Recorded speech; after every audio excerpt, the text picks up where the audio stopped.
Today we get a little experimental on the whiskey tank.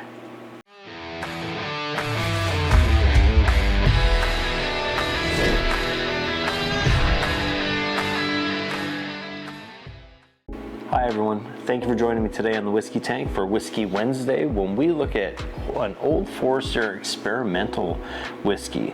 So they've got a few of these. I happen to have a couple of them. I've got the Bottled in Bond rye. Also that I'll do at some point, I'll do a review on. But today we're going to look at the 117 series. With the 117 series from Old Forester, the one we're looking at today is the Warehouse Eye barrels.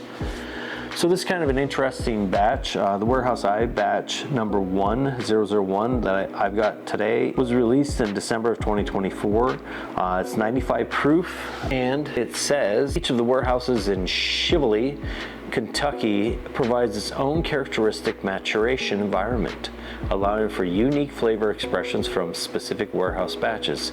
This small batch of barrels from Warehouse Eye have been heat cycled since 2013 and chosen exclusively from the hottest floors. So there's a lot to unpack there. What is heat cycling? Heat cycling is a process Old Forester uses where they pump steam into their warehouses to keep the whiskey aging. So when it reaches below 60 degrees in a warehouse, the whiskey will stop moving in and out of the wood, which causes the aging process to happen. And so when that happens, it's kind of like wasted time. So Old Forester said, hey, let's try a couple things and we'll start introducing steam in here to steam the barrels, to heat them. I think it's like to 85 degrees or so, and see if that doesn't help mature the whiskey a little faster, and so they can get more aging out of the whiskey in less time, if that makes sense. From what I've heard, G&H maybe have had that shut off for the past 6 to 8 years. I don't know if that's 100%, but a couple sources say that they might be trying something different with those warehouses. Warehouse I is attached to Warehouse J. They share a wall. I think it's 8 floors. And what they're saying here is Warehouse I is known to be one of their hottest warehouses. And then also adding the fact that we know that this has been heat cycled, and we know this is at least 11 years old, and we know it's bottled at 95 proof. A lot of those things say that this might be a birthday bourbon. So birthday bourbon the last few years have been, 99 proof, right around there. They've been lower proofs, and they have their ages between 10 and 12 years. And so we might be looking at just a differently packaged birthday bourbon. I'm hoping that's what it is, but we'll find out. Let's get some in the glass.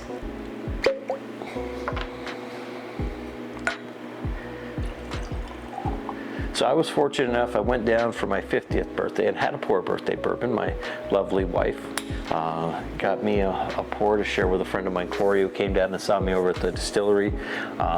And during that, at that same time, we were able to find these bottles. And so we bought a couple of these. I shared them with some friends.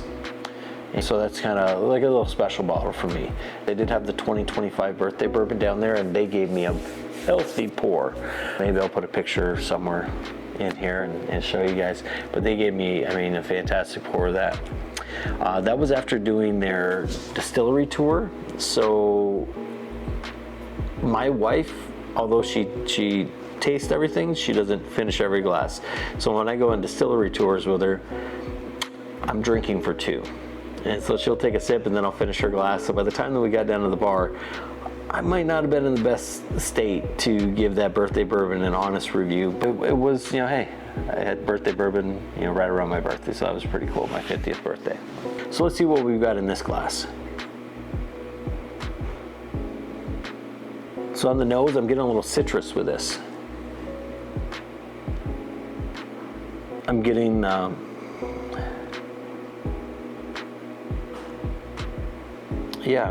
getting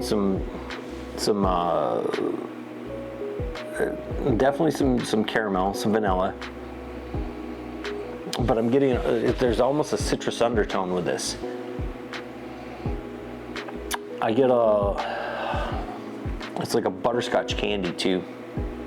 It's in there. Not like butterscotch pudding or something, but like a candy, like what are the Wilford Brimley candies?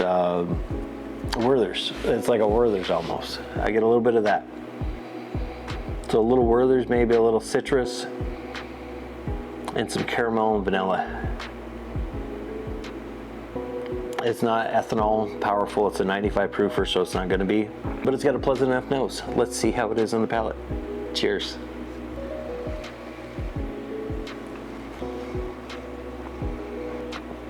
Oh, there's some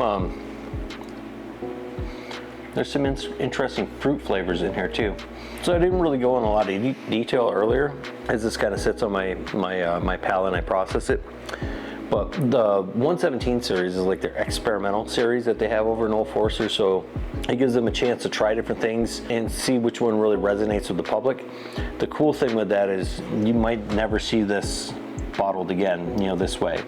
And the Bottled in Bond rye that I have, you might never see. I'm going to be trying an extra old 1910. That's another one that should be pretty interesting. But so the 117 series, that's what makes these kind of fun. They're like, it's kind of like they're things that they're one-offs that they're throwing out there. They throw it at the wall, see if it sticks. So I'm starting to get some of that butterscotch on the palate too with this. But yeah, so they're interesting bottles and it makes them kind of fun. They're $3.75. They're at the distillery.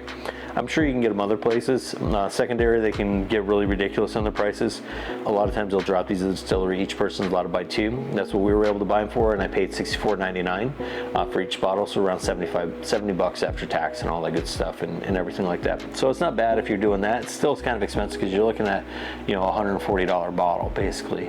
What this would be if it was in a regular sized bottle, $750. But that's what they're going for at the distillery. But I've seen them on secondaries for like $250, $300. It's ridiculous. So that citrus really kind of gets a little bit more punchy here on the second smell of this. There's also a little toffee in that too. So you get citrus, a little almost black pepper with it, Werther's, butterscotch, caramel. Yeah, it's an interesting pour. So I mean, this is a good drinking whiskey. At 95 proof, I have a couple different blue labels from Warehouse High. Those to me drink way above their proof. This drinks higher than 95. I find a lot of Old Foresters, and it may be part of the heat cycling that they're doing, drink above their proof for me. So I'll try to put that all in one coherent, cohesive thought instead of dancing all around. My brain's spastic today. But like with the blue labels, I find them drinking above their proof point. They punch above their weight. This drinks above its weight too. This drink's a little bit hotter than 95. I'd say this drink's about a 105. So I think it's fair to say it drinks 10 proof points higher. And that could be what I'm feeling as far as like that black pepper initially on the tongue. It's a pleasant whiskey. It's a decent whiskey. Definitely worth a pour. Definitely not worth secondary and hunting this thing like crazy. I would not, please don't overspend for one of these. They're an interesting bottle. They're cool to have on the shelf. And I just don't think, just like I don't think Birthday Bourbon's worth that hunt either. As far as Old Forester products go, this their green labels are fantastic. This is okay. This is all right. It's a nice drinking glass, and yeah, it does its job. All right, I know that wasn't a lot of help for you, and I do apologize for that. I wish I gave you a little bit better indication on what it is, but it's just nothing that's like super spectacular to me. It doesn't like, you know, stand out as something that, you know, is a must-have. It's interesting, it's different. The story behind it's kind of cool, but it's a decent whiskey, and that's all I can say about it today. So anyways, guys, thank you so much for stopping in for the review on Whiskey Wednesday today and checking it out. Definitely get a pour of it if you can, but again, don't hunt for it. Don't spend any outrageous money trying to pick up a bottle of this. It's just kind of a cool keepsake. You know, if you go up to the distillery and they have something, definitely pick them up. But that's what I got for you today on today's show.